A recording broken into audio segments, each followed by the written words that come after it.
Forecasting can be extremely complicated, and it's very easy to get overwhelmed with the concept of forecasting. And oftentimes we don't have the data that we really need in order to make a quality forecast. So in this video, I'm going to show you some kind of quick and dirty ways where we can make some plots and charts in Excel that can help us kind of eyeball a forecast. And let me show you what I've got up here on the screen. This is the main thing we're going to try to create. What I've done is I've downloaded some data from the USDA's National Ag Statistics Service. And what we have here is monthly heifer slaughter. So if you've been around farms at all, you probably know what a heifer is. A heifer is an adult female cow that's never been pregnant. And typically a heifer is either going to be sent off to a feedlot and then onto a processing facility in order to be turned into a steak or held back as breeding stock. And what we have here is a chart that I made, a plot in Excel showing monthly heifer slaughter over time.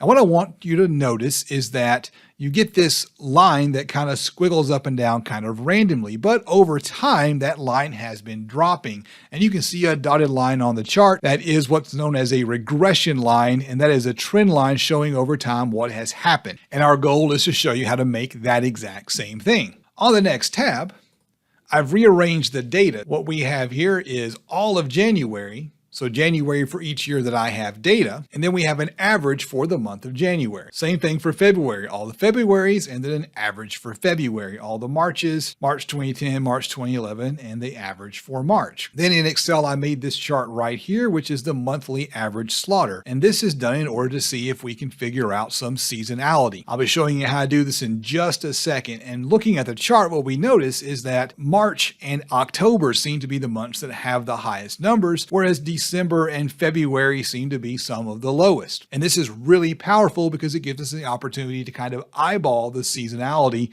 in whatever process we have going on here. We don't know why that seasonality is there. There's a lot we don't know that might be driving these numbers. All we have is our past numbers that we can use to make a decision. Again, this isn't the world's most astute or complicated forecast. It's just a quick way to say, hey, here's my past data for this one variable. Let me see what my best guess is for what's going to happen in the future. And here is the January data. So this first dot is January 2010. And what we can see happening is that over time, the January numbers have dropped. And that gives us a pretty solid way to get a basic eyeball of what might happen in the following year, 2016. We can see that it's dropped from 751,000 to 649,000. That's a 100,000 difference. How many are we going to slaughter in January of 2016? Well, I don't know. I'm making a forecast here. Now, this has been recorded after 2016, so you can go look up the data yourself and find out how good our forecast was, which is a task that I'll leave to you. But if I had to guess, I'd say less than 649,000.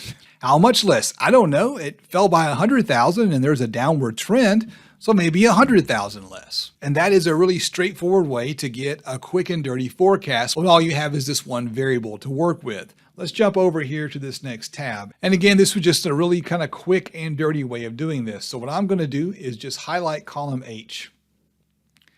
And then I'm going to go to Insert, and I'm going to insert line or area chart and just do a simple line chart. And that will show us what's been going on over time. It looks like a bunch of randomness. The numbers just seem to be jumping all around everywhere. I don't see any discernible trend in that.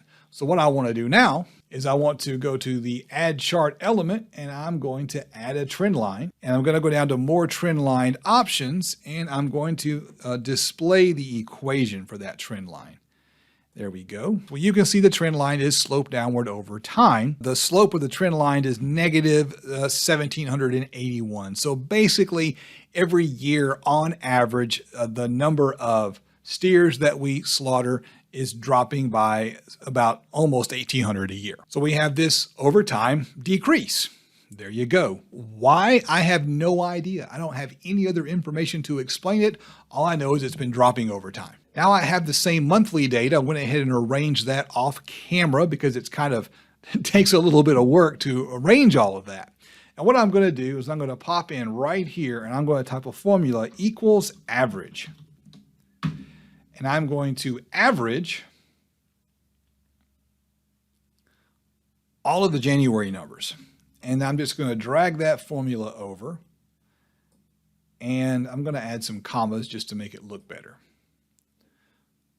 So what that tells us is, on average, how many are slaughtered in each month. I'm going to take the column headings, the months, and I'm going to bring them down here just using the equal sign. I just typed in equal sign, then clicked on January, and then pressed enter. And I'm going to drag that over so that I can get a chart. So I'm just going to highlight all of these, and then I'm going to insert, and I'm going to insert a bar chart is what I want. This one right here. I'm not going to give a chart title just because this isn't a lecture on how to make chart titles. But what we have now is a tool that will let us get an idea of how these numbers have changed over time. June is when we typically have the peak. On average, there are more steers slaughtered in June than in the other months. And there's a dip in February. So February is the month with the least amount of slaughter. You'll also notice if you compare it to the heifer numbers that the steer numbers are much, much larger. That is because heifers have multiple uses. You can take a heifer and hold her back for breeding stock, whereas a steer is really only good for meat processing. Now what we can do is we can make a chart showing how each month has changed. Pretty easy to do. You just highlight these first two numbers, insert, and let's do an XY scatter chart this time. And we can see what has been happening over time. Now remember, we have no idea why this has been happening over time. We just know that this is what's been happening over time. Our chart title is going to be January. And of course, you can replicate this and do a chart like this every single month. Well, what's this telling us? This is telling us that from 2010 up to 2012, we had this kind of slow growth during the month of January. It's been going up, not by a huge amount. In 2013, we get this big peak. I have no idea what happened in 2013 to cause that big peak. Any number of things could have done that. And then it's been trailing off ever since. Now, if you look at this, the last few years, that number's been dropping. We know big picture, it's been dropping over time. So if you were to use this without doing any other statistics, no regressions, no hypothesis tests, no analytics, just kind of by the seat of your pants, what your gut tell you about this particular situation, it would be reasonable to say, for 2016, it's going to drop and probably drop again. It's been dropping pretty steep. So I'm going to guess that we're going to be down by another 100,000 here on our steer slaughter in the month of January in 2016. And that's just a guess on the fly, seat of the pants kind of guess. And what you can do is, of course, go look this number up because we're well past 2016 and you can see how good my guess was, which is what I challenge you to do. Predictions are like that. You never know how they're going to work out. If you're interested in agriculture and agribusiness, you can learn more about it by hitting the subscribe button right here. I'm Dr. G, and I'll see you on the next one.